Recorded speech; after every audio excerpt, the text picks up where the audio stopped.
gather this hour as people of faith, having sorrows and joys, needs and gifts. We light this beacon of hope as a sign of our quest for truth and meaning, and in celebration of the life we share together.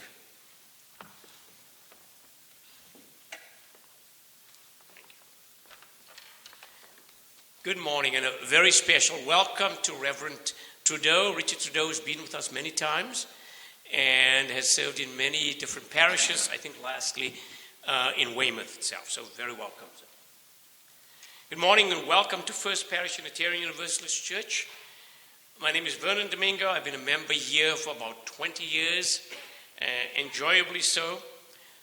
What I like about First Parish is its focus on issues that affect us in the here and now, particularly its focus on social justice issues. This is the church that really celebrates diversity in all of its forms. You'll see that. Our family is still very much touched by the fact that our son, who is now 28, in effect came out here as transgender right in this church and right at this pulpit, and was celebrated here by people within our parish. First Parish Bridgewater is a welcoming congregation. We proudly fly the rainbow flag, symbolize our welcome to people of every description. We have a dynamic religious education program in which all children and young people are invited to join later in the service. If you are new to First Parish, we hope you enjoy your visit with us. We encourage you to sign the guest book at the back of the church. If you wish to receive our monthly newsletter, make sure to include your email address. We invite you to join us for coffee, always good snacks, great, and conversation in the upper parish hall on your right as you go out that door after the service. Our service this morning is being recorded by Bridgewater Cable TV, and you can see it on there. The camera, however, is turned off during the sharing of joys and concerns later in the service to preserve your privacy. Thank you so much for joining us today. Your presence here makes a huge difference. I invite you now to greet your neighbor. If you may stand and rise as you are.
What's the meaning of life, we ask?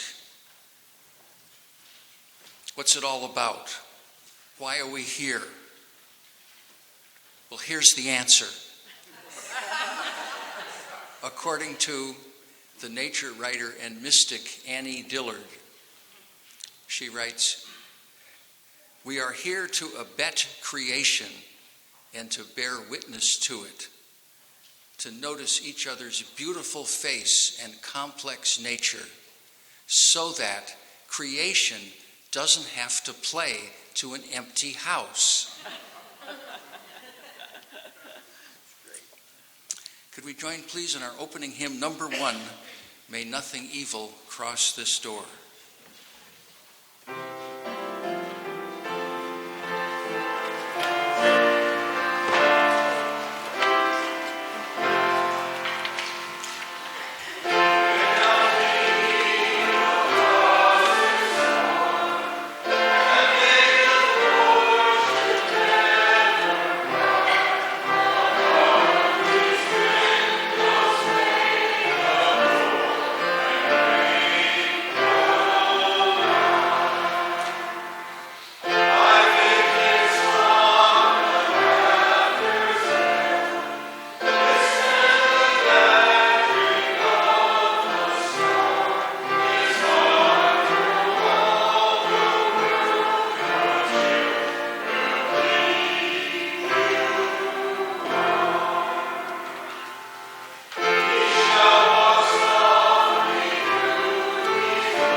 Affirmation of the covenant. Love is the spirit of this church, and service is its gift. This is our great covenant, to dwell together in peace, to speak the truth in love, and to help one another.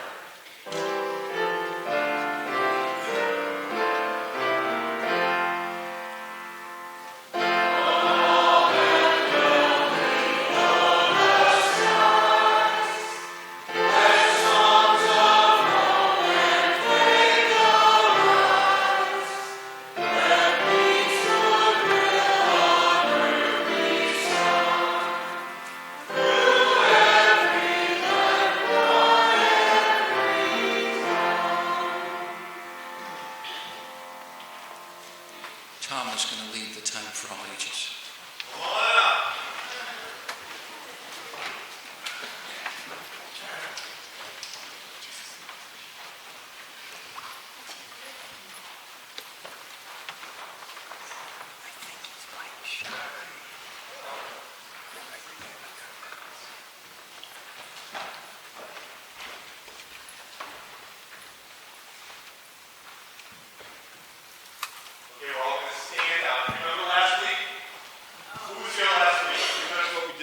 Who remembers what we did last week? Who remembers what we did last week? Who of you remember what we did last week? Our cheer, remember our cheer? All right, we're going to start with our cheer. Hi. Here goes our cheer. Ready?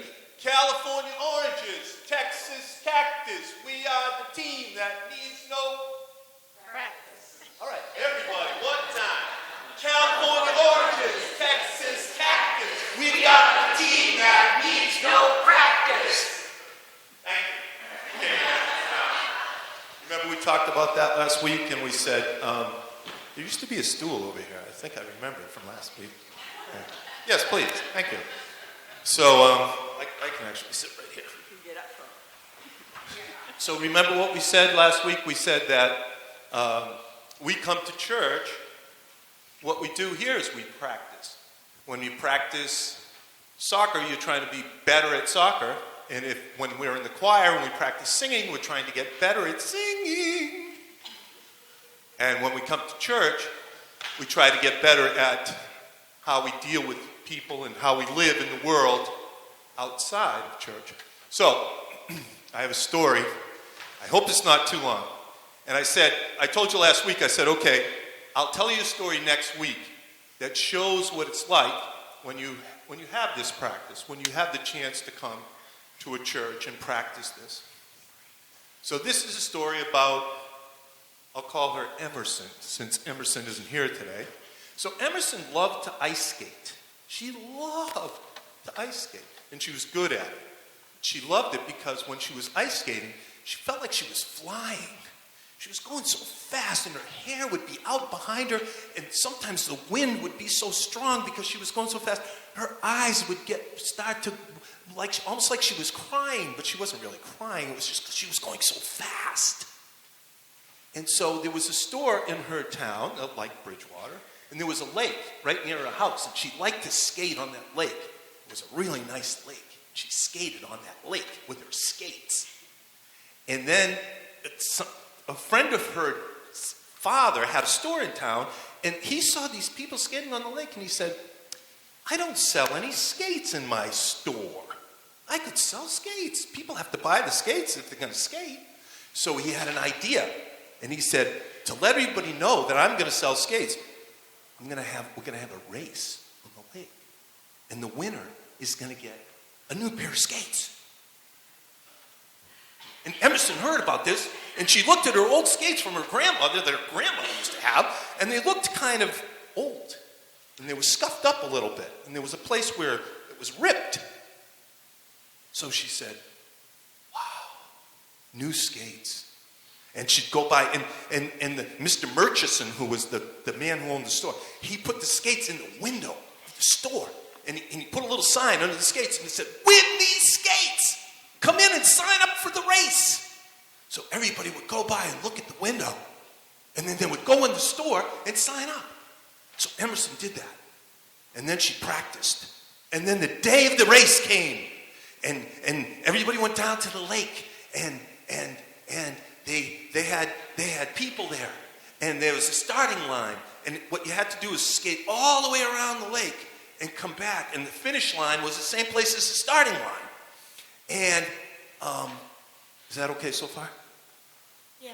Okay. And so they had these cones, those orange cones, and that marked the route. So you had to stay in between the cones, because everybody, it was a big lake, and you wanted it to be fair, and everybody was going to go on the same path. So they started the race. And Emerson she was skating so good, and there were other big kids in the race. And she was staying with them out near the front of the pack. That's what they call it, pack. And they were skating, and she was doing really good. And who skates here? Who knows how to skate? A couple, yes. So when Francesca, Emerson was mighty.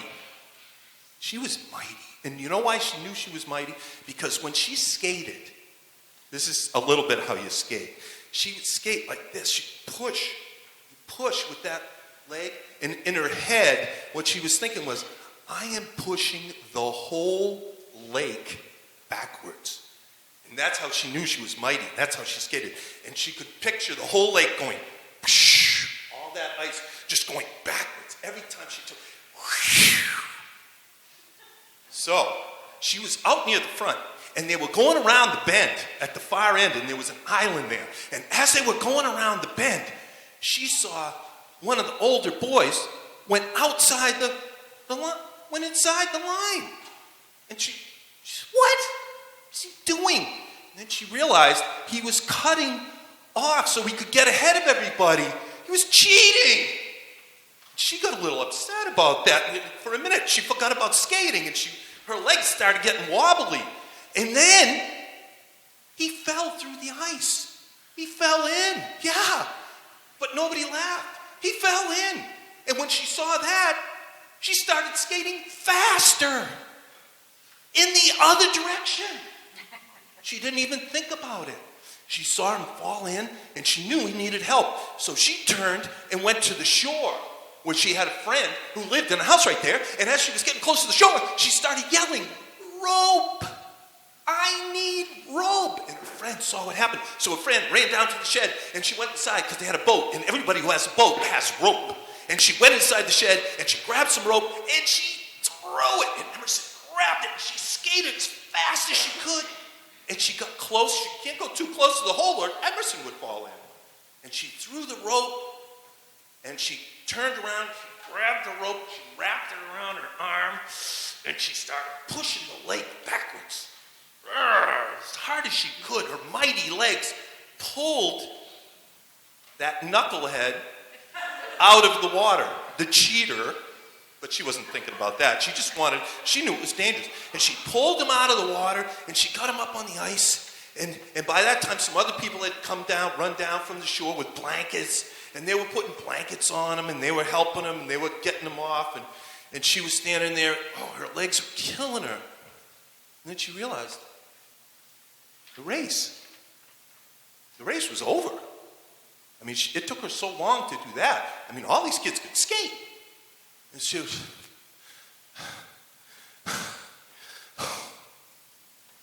So she said, well, I'm going to finish the race. I came here to race. Everybody already finished, but my parents are waiting for me at the finish line. So she skated around. She skated pretty hard, but she was a little tired. And she skated to the end.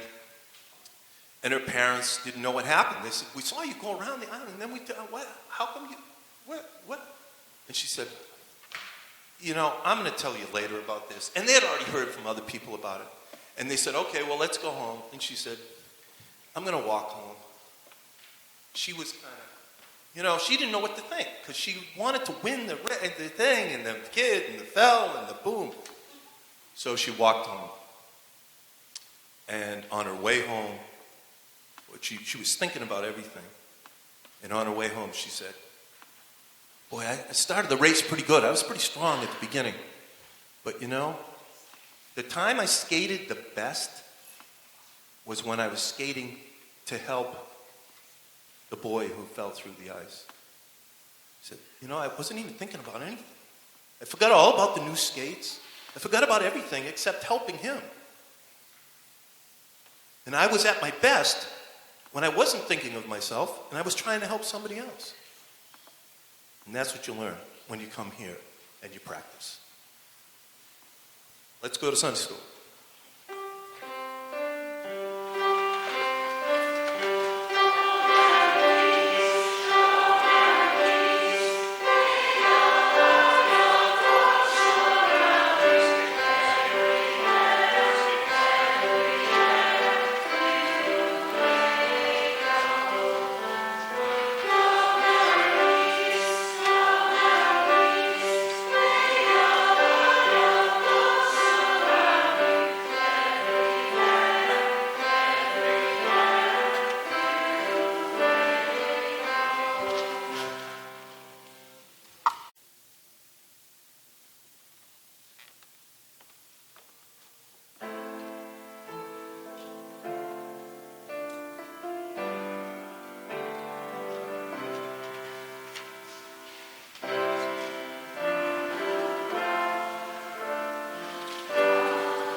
There's a passage in the Bible where God makes the first human out of the dust of the ground.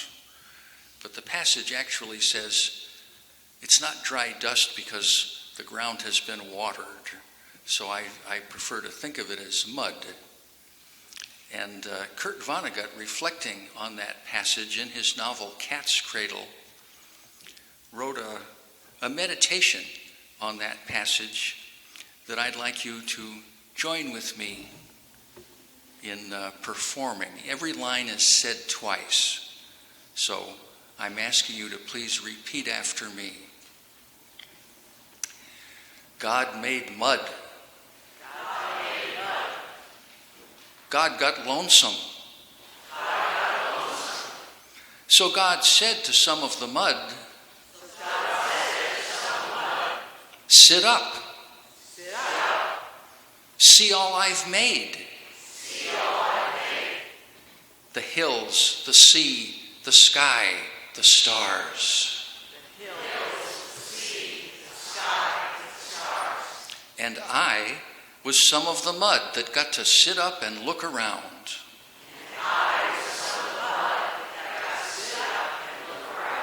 Lucky me, lucky mud. I, mud, got to see what a nice job God had done.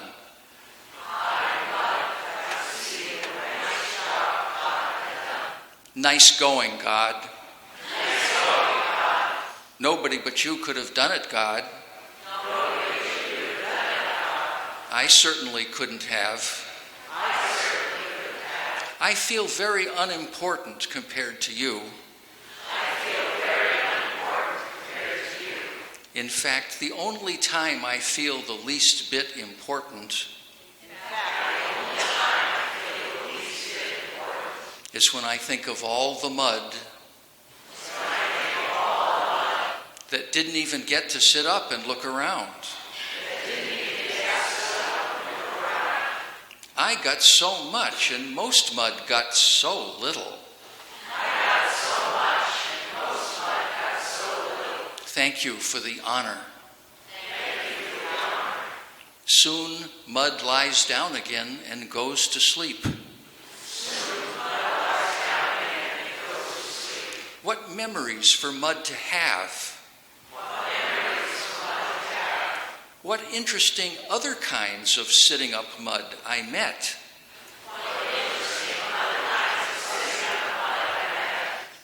Almost everything I saw, I loved. Amen.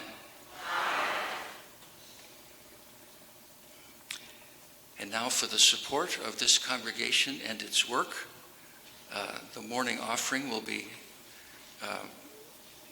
gratefully received and I hope freely given. Today the offering will be shared with UU Mass Action.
I'd like to read the biblical passage that was Kurt Vonnegut's inspiration.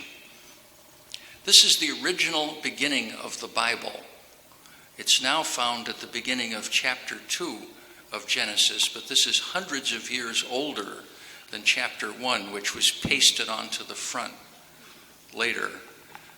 It's chapter 1 that has the creation in 6 days and the claim that we're in the image of God and that kind of obnoxious passage about nature being ours to exploit as we see fit.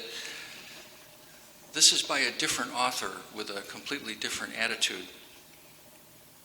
This is the original beginning of the Bible. In the day that the God Yahweh made the earth and the heaven, when no plant of the field was yet in the earth, and no herb of the field had yet sprung up, for the God Yahweh had not caused it to rain upon the earth, and there was no one to till the ground, but a stream would rise from the earth and water the whole face of the ground. Then the God Yahweh formed a human from the dust of the ground and breathed into its nostrils the breath of life, and the human became a living being. Could we join please in our second hymn, number 309, Earth is Our Homeland.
The theme of the month at First Parish is identity. And I'd like to consider the question, what is our identity as humans when you get right down to it? That is, when you get way, way, way, way down to it. In the same novel from which today's meditation was taken, Kurt Vonnegut, on another occasion, tells the story of how God made the first human being out of mud. And this time there's a different twist. In the beginning, God created the earth, and he looked upon it in his cosmic loneliness. And God said, "Let us make living creatures out of mud, so the mud can see what we have done." And God created every living creature that now moveth, and one was a human. The human alone could speak. God leaned close as the human sat up, looked around, and spoke. The human blinked. "What is the purpose of all this?" the human asked politely. "Everything must have a purpose," said God. "Certainly," said the human. "Then," said God, "I leave it to you to think of one for all this." Well, we've been trying. I think in large part that's what science is about. And lately, we've had some success. For example, about 225 years ago, which is only yesterday in the history of science, we finally managed to figure out chemistry, which is the science that tells us how things are put together. Chemistry tells us that things are made of atoms, which come in 92 basic varieties. There are other varieties that can be manufactured in a laboratory, but they disintegrate almost immediately. The names of some of the 92 varieties of atom, which chemists call the elements, are familiar. Hydrogen, helium, oxygen, sodium, potassium, calcium, iron, zinc, iodine. Other names may not be familiar. They certainly were not to me. Protactinium, ytterbium, tantalum. The 92 varieties of atom are called the elements because everything is made out of them. Everything. Stars are, and clouds, and fire, and mud, and you, and I. In fact, it turns out that the atoms found in mud are pretty much the same as the atoms found in a human being. So the insight that the original author of Genesis had, that God shaped a human being out of mud like a mud pie, is pretty close to the truth. If you could rearrange the atoms in mud any way you wanted, you could make a human being. We are constantly reminded that human beings are made out of the chemical elements. Nutritionists tell us that bananas are a good source of potassium, and they encourage us to use iodized salt. Commercials remind us that we need to get enough iron for healthy blood and enough calcium for healthy bones. There's one brand of vitamin that brags that it contains everything we need from A to zinc. That we are made of atoms is not news. You don't need me to tell you this, and scientists have been convinced of it for a long time. But what some of you may not have heard is that since the mid-1950s, scientists have gradually become convinced that originally, by which I mean shortly after the Big Bang, originally, atoms only came in one or two varieties. There were hydrogen atoms, definitely, they're the simplest ones, and probably a few helium atoms, and that all the other atoms were formed later inside stars or when stars exploded. This theory was first proposed in 1957 in a paper called Synthesis of Elements in Stars. It had 4 authors. The lead author was Margaret Burbidge, and the other 3 authors were her husband, Geoffrey Burbidge, William Fowler, and the famous astronomer, at least back then, Fred Hoyle. The theory since has been widely confirmed. I'd like you to think about one of your fingers, maybe this one, to think about that last little segment of your finger, the segment that contains the nail. Think about that little bone inside. Think about one atom in that bone, perhaps a calcium atom. What scientists are now convinced of is that that atom in your finger that you're thinking about, though it came from the earth, of course, it did not originate on the earth. It is older than the earth. That atom in your finger is older than the earth. It is older than the sun. If you saw any of the Star Wars movies, you remember how they all begin. On the screen are the words, "A long time ago in a galaxy far, far away." That's what scientists are now convinced of. A long time ago and far, far away, there was a star, and the atom in your finger that you're thinking of came from that star. The atom was cooked inside the star. The technical term is fusion. It was cooked inside the star. And then one day, the star blew up, flinging the atom into space, and after a long, long time, that atom became part of our solar system, and then part of the muddy earth, and eventually part of your finger. We are made of stardust. I have to keep reminding myself that this is not a fairy tale or a metaphor. We are made of stardust. I have to keep reminding myself that the people who are saying this are not writers of science fiction, but scientists, and not just a few of them, but virtually all of them. We are made of stardust.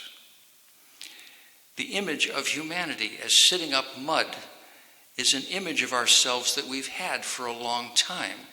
The original author of Genesis was writing in the 10th century BC, 2,900 years ago. And that writer described the first human as being formed from mud. And in just the last 150 years or so, evolutionary biologists have attested that yes, it's true, or almost true, we have evolved from a muddy stew of our planet's elements. Essentially, we have come from mud. I think most of us still tend to see ourselves as separate from the larger universe. We look on our situation as if, on the one hand, here are we human beings who have arisen on the earth, and on the other hand, beyond the earth's atmosphere, as if it were some kind of barrier, there is the vast alien universe with which we have no real connection. But the recent developments in science I've been talking about are undercutting that sense of separation between us and the universe. Scientists are telling us human beings are made of little pieces of stars. We are not just in the universe as if it were some kind of container. We are of the universe. We are a part of the universe. The universe is in us. We are a part of the universe the way a leaf is part of a tree, or an eyeball is part of a giraffe, or as Rabbi Shapiro said in the Thought for Contemplation in the Order of Service, we are as much a part of nature as a wave is part of the ocean. In your mind, you can separate a wave from the ocean, But it isn't really separate from the ocean. It's part of the ocean. It's in the ocean. The ocean is in it. We are as much a part of the universe as a wave is part of the ocean. When I let this sink in, it suggests to me a new image of human beings, an image that goes like this. When mud sits up, it's a part of the universe sitting up. When the mud looks around, it's a part of the universe looking around and becoming aware of the universe, becoming aware of itself.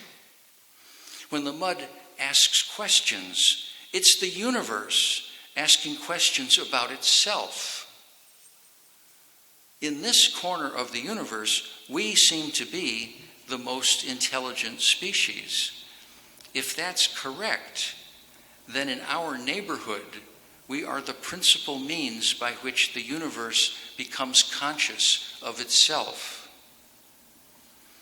and learns about itself. We are the universe's organs of self-consciousness.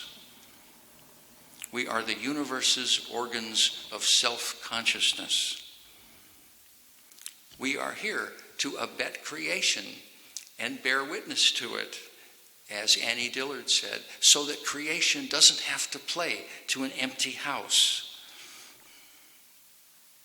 Our final hymn contains this line: "In us the earth is knowing. In us the earth is knowing."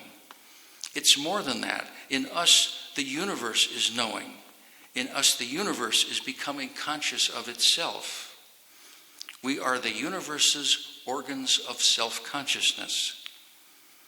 In Kurt Vonnegut's novel, The Sitting Up Mud asked, "What is the purpose of all this?" If what the mud was asking was the purpose of human existence, then scientists may have figured it out. The purpose may be to sit up and ask questions. We are the universe's organs of self-consciousness. For me, it's hard to imagine a grander purpose for human existence than that. In us, the universe is coming to know itself. I can't imagine a grander purpose than that. And when I think about it, I want to repeat a line from that meditation.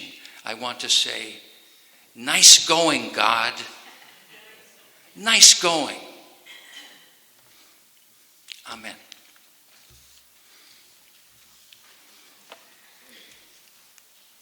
Could we please join in our closing hymn number 303, "We Are the Earth, Upright and Proud."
religion that, like sunshine, goes everywhere.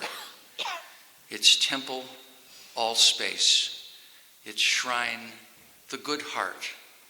Its creed, all truth. Its ritual, works of love. Amen.